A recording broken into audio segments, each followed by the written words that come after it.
Bonjour tout le monde et bienvenue dans la Société des Jeux. Alors est-ce que vous êtes comme moi? Parfois vous avez du monde à la maison et vous n'osez pas sortir un jeu de conquête de territoire. Et oui, trop expert, trop long, pas forcément fun, et bien là j'ai peut-être ce qu'il vous faut. On va parler de Barbarian Kingdoms. Alors c'est un prototype, je vais vous le présenter rapidement.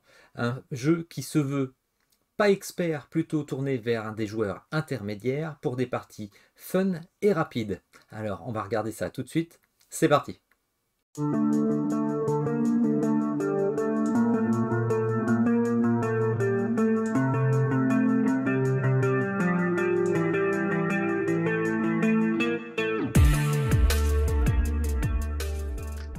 Et oui, alors un pari osé pour Barbarian Kingdoms. Imaginez un jeu qui se veut pour des joueurs intermédiaires de 3 à 6 joueurs pour des parties de 10 à 15 minutes par joueur.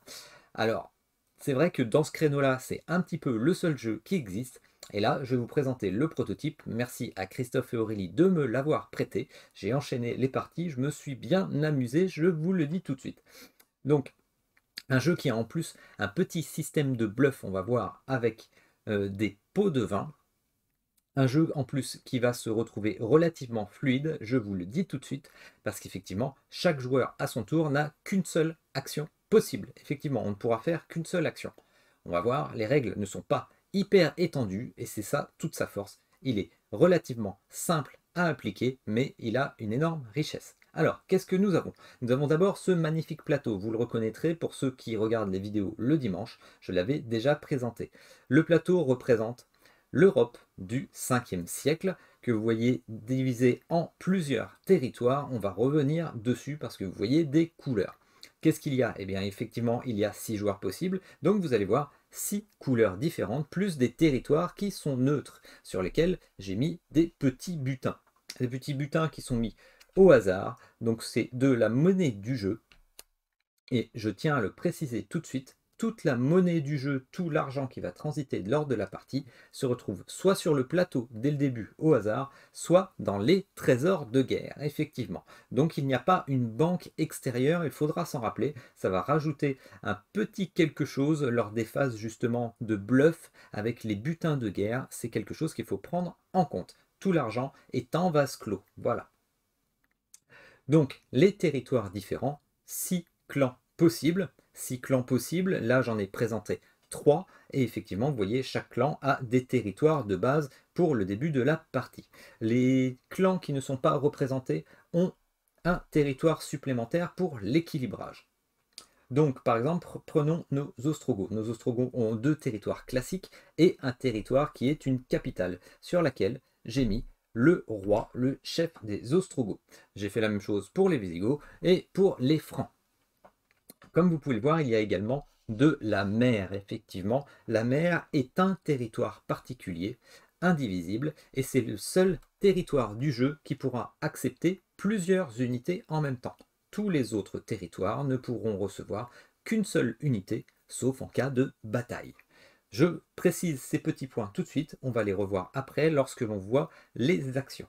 Les plateaux de jeu, ils sont bien parce qu'ils sont clairs et ils représentent un petit peu tout ce dont on a besoin pour le jeu. Par exemple, les conditions de victoire. Alors les conditions de victoire, il y en a 2 dans ce jeu. Il y a d'abord la victoire territoriale. La victoire territoriale s'effectue en essayant d'avoir 7 territoires. Le premier qui a 7 territoires aura gagné la partie. Alors on commence tous avec 3 territoires déjà, et on peut en rajouter 4. Les 4, on va devoir les rajouter en les payant lorsqu'on va faire une action de revendication. On verra ça tout à l'heure. On va pouvoir également augmenter notre armée. Bah oui, on a un seul roi, on va pouvoir recruter des soldats. On va voir ça ensuite. Donc c'est la victoire pardon, territoriale, la victoire territoriale avec 7 territoires en notre possession. Ensuite, il y a aussi la victoire militaire. La victoire militaire, qu'est-ce que ça va être? C'est lorsqu'il y a des batailles et qu'un roi est battu, et bien tout simplement, il servira de trophée. Il sera retiré de la partie, il servira de trophée. Et lorsque l'on a 2 trophées de roi, c'est la victoire militaire. Donc c'est relativement simple, les conditions de victoire, il n'y en a pas d'autres, uniquement 2. Nous avons quoi d'autre? Nous avons un petit résumé pour les points de bataille, on verra ça tout à l'heure en voyant une bataille. Et nous allons voir également les asymétries. Alors on a parlé des asymétries, déjà des placements de départ, effectivement. Vous voyez, il y a des séparations. Les Bretons sont séparés entre leur capitale et les deux provinces de base au début. Par la mer. Il y a également les Francs, vous voyez ici, les Ostrogoths. Bon, bref, il y a déjà une asymétrie de par le placement de départ. Ensuite, l'asymétrie se fait également car chaque peuple a un pouvoir particulier. Par exemple, nos amis les Visigoths. À la fin de son tour, ce royaume peut effectuer un recrutement au prix de 4 trémies. Alors comme je vous ai dit tout à l'heure, rappelez-vous, chaque peuple, chaque joueur à son tour ne pourra jouer qu'une seule action. Sauf les Visigoths, s'ils le veulent, après avoir joué une action, ils pourront en plus faire une action de recrutement. Par contre, ce sera une action de recrutement qui leur coûtera très cher, ce sera le maximum de trémies, ce sera pour 4 trémies. Les trémies, donc c'est la monnaie du jeu. Ensuite, il y a une autre asymétrie, c'est par les rois. Effectivement, chaque roi aura un pouvoir spécial. Par exemple, pour les Visigoths, pour Alaric, c'est un pouvoir de rapt. Lorsque ce roi remporte une bataille, un soldat vaincu est définitivement retiré du jeu. Donc il ne pourra pas être recruté encore une fois. Ça fera un soldat en moins pour la personne qui l'aura perdu. C'est bien, si vous jouez bien tactique, ça peut être très intéressant. Je vais vous parler aussi des Ostrogoths, par exemple, pour avoir une petite comparaison. Le pouvoir de ce clan, c'est que lors des batailles dans une province alliée, ce royaume ajoute à son bonus de défense autant de points qu'il y a de trémies dans le butin de la province. Donc par exemple, s'ils se battent ici et qu'il y avait de l'argent, par exemple 2 trémies, et bien ça rajouterait 2 points pour la résolution de la bataille. C'est fort intéressant, fort pratique. Et le pouvoir particulier du roi, alors lui, il est basique, mais il est énorme, c'est que au lieu d'avoir un pouvoir de bataille de 6 points pour le roi, ce roi possède 8 points de force. 8 points de force au lieu de 6 pour résoudre les batailles. C'est assez énorme. Donc vous voyez, asymétrie par le placement de départ, asymétrie par le pouvoir de chaque clan et asymétrie par le pouvoir de chaque roi. Donc c'est assez important. Alors, on a vu ça rapidement, la mise en place est faite, on va voir un petit peu les actions qui sont possibles. Alors, comme je le rappelle, une seule action possible à chaque fois que c'est votre tour. Mais dans ces actions, il y a 5 possibilités. La première est tout simplement un recrutement. Effectivement, c'est un jeu de conquête de territoire, il va vous falloir des troupes. Comment pouvez-vous recruter? Eh bien, tout simplement, sur un territoire qui vous appartient, vous pouvez recruter pour la somme du recrutement le plus facile à faire. Le premier recrutement, par exemple, il sera de 1 trémie. Donc, dans cette province, je peux recruter un soldat pour 1 trémie. Le trémie, je le mets, c'est le butin de ce territoire. Ensuite, qu'est-ce que je pourrais faire d'autre? Eh bien, déjà, dans le prochain tour, je pourrais recruter un deuxième soldat, par exemple ici. Eh bien, dans ce cas-là, ça me fera 2 trémies. Et ainsi de suite, on pourra recruter jusqu'à 4 trémies. Je rappelle, on ne peut avoir qu'un seul soldat, une seule troupe par territoire. Petit rappel. Ensuite, qu'est-ce qu'il y a comme deuxième action? La deuxième action sera la taxation. Effectivement, je peux taxer mes provinces qui m'appartiennent. Donc je pourrais taxer les provinces à hauteur du maximum du nombre de provinces. Donc par exemple, j'ai 3 provinces, je pourrais taxer sur ces provinces jusqu'à 3 trémies. Donc si, par exemple, j'avais 2 trémies ici, 1 trémie ici, vu que j'ai 3 provinces, je pourrais les récupérer et les mettre dans mon butin de guerre. Donc je ne vais pas faire ça et je vais laisser en place. La troisième action serait une action de manœuvre. Alors les actions de manœuvre, c'est simplement que l'on peut déplacer toutes nos unités dans nos territoires de une case. On peut également les mettre en mer s'il y a un port. Donc par exemple, si j'avais un soldat ici et que j'étais l'Ostrogoth, eh bien par exemple, je pourrais très bien déplacer cette unité ici et déplacer cette unité en mer. Je pourrais également faire un roc, inverser mon roi avec un autre soldat, mais toujours garder dans l'idée que l'on a le droit d'avoir une seule unité par territoire, sauf en mer, effectivement. Ensuite, la quatrième action possible serait une action d'assaut. Alors, action d'assaut, tout simplement, mon soldat va venir ici à l'assaut de ce territoire qui est neutre. Je récupère l'argent, voilà, je le mets dans mon trésor, et ensuite, chaque personne autour de la table, dans le sens des aiguilles d'une montre, pourrait contester cette action pour livrer une bataille. Là, on va pas voir une bataille tout de suite, on en parlera tout à l'heure, mais ça pourrait être le cas. La cinquième action possible, une fois que j'ai fait un assaut, eh bien je peux tout à fait revendiquer le territoire. Donc, pour revendiquer, de même que pour les soldats, pour mettre mon premier territoire ici, il me faudrait un trémies. Donc, je mets un trémies. Et pour revendiquer, est-ce que quelqu'un veut contester? Il faut d'abord avoir mis le trémies, je le rappelle, c'est important. Et ensuite, si quelqu'un veut me contester car il est à côté avec une troupe, il me conteste et nous allons livrer une bataille. Il y aura une bataille, donc si par exemple j'avais, imaginons, hein, c'est un peu n'importe quoi parce que ici c'est pas revendiqué, mais si par exemple je voulais demander des renforts, eh bien je pourrais faire venir des troupes sur le territoire et ainsi de suite. Il pourrait faire venir des troupes, si par exemple il y avait des troupes en mer, il pourrait les faire venir également. Voilà, jusqu'à ce que plus personne ne décide de faire venir de troupes. Et ensuite, on engage le combat, la bataille est lancée. Alors la résolution de la bataille, il y a les points de bataille, il y a un petit tableau déjà sur le board des joueurs. Alors, comment on calcule la résolution de la bataille? Eh bien tout simplement, si le territoire avait appartenu à quelqu'un, il aurait eu 2 points pour le bonus de défense. Là, ce n'est pas le cas. Ensuite, chaque unité engagée va nous rapporter des bonus, des points. Donc, un soldat nous rapporterait 3 points. Un roi nous rapporte normalement 6 points. Sauf Théodoric, qui fait partie des Ostrogoths et qui possède 8 points de force. Donc, on se retrouve avec 8. 3 contre 8. Ensuite, là intervient le petit système de bluff, le pot de vin. Effectivement, les pots de vin. Chacun de son côté va devoir choisir dans son trésor, en le cachant, combien il met en pot de vin pour payer son adversaire. Ce sont des pots de vin pour faire tomber, on va dire, pour essayer des pots de vin des généraux peut-être, ou des troupes adverses. Donc on va donner des sous à l'adversaire en le cachant.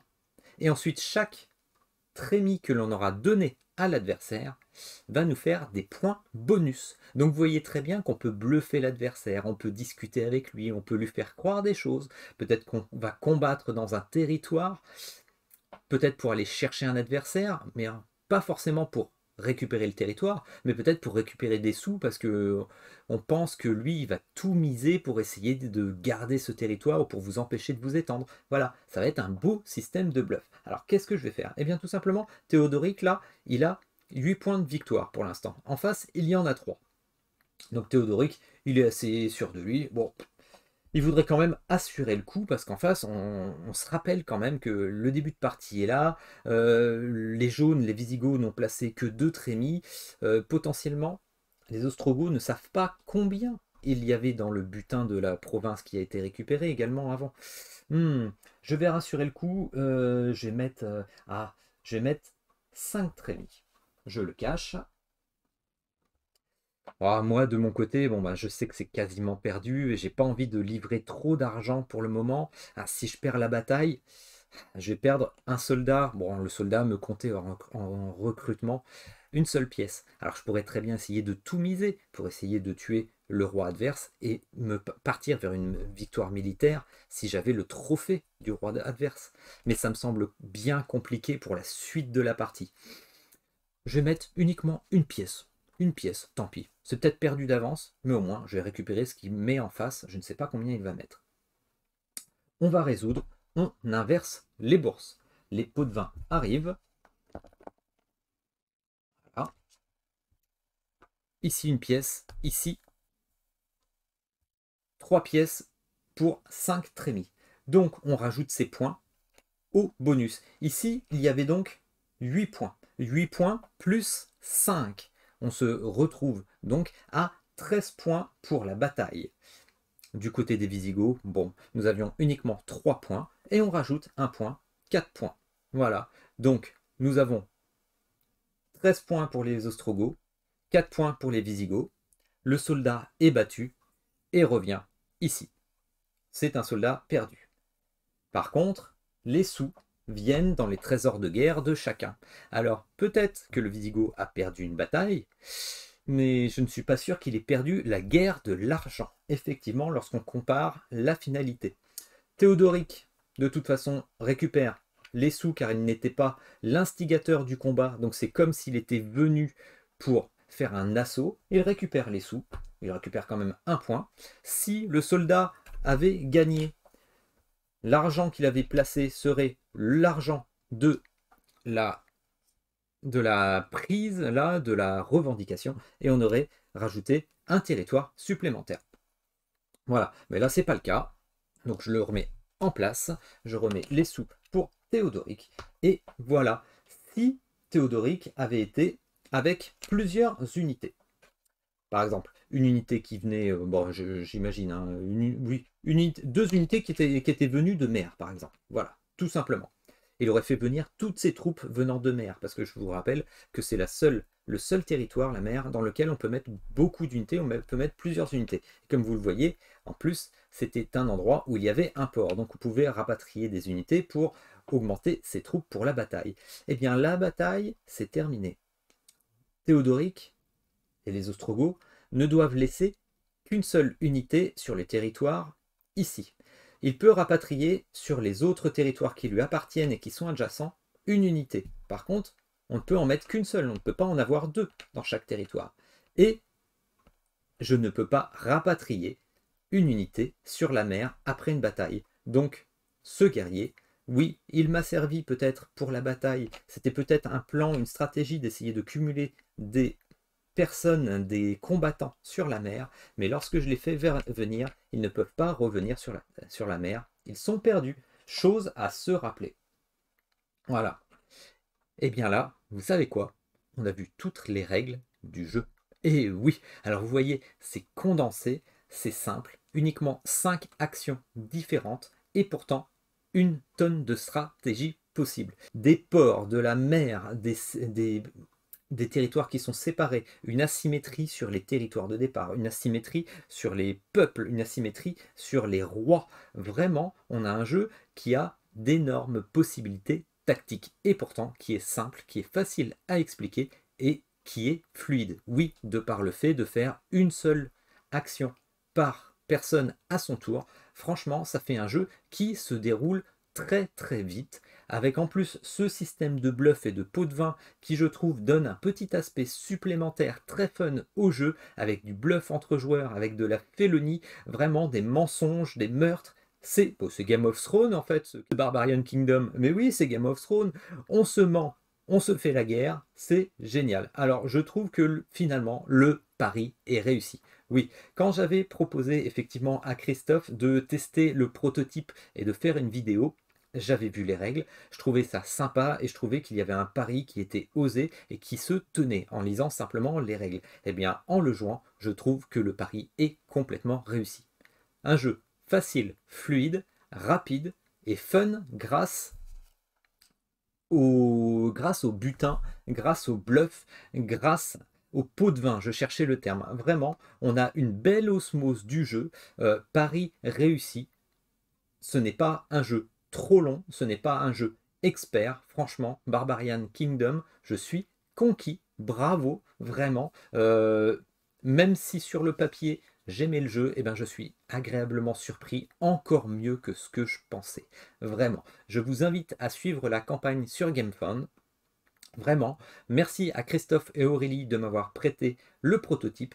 Et moi, quand je vois ce plateau, je suis en extase à chaque fois. J'ai envie de l'accrocher sur mon mur. Donc le prototype, franchement, je le trouve magnifique déjà. J'ai hâte de voir le vrai jeu. Voilà. Donc, n'hésitez pas à mettre un commentaire pour la vidéo. S'il y a des petites règles que vous n'avez pas compris, si je suis allé trop vite sur quelque chose, je répondrai ou Christophe répondra. Bientôt la campagne, je vous mettrai le lien dans la description de la vidéo. N'hésitez pas, un petit like pour la chaîne, et puis ben, je vous dis à bientôt pour la Société des Jeux. Allez, ciao tout le monde!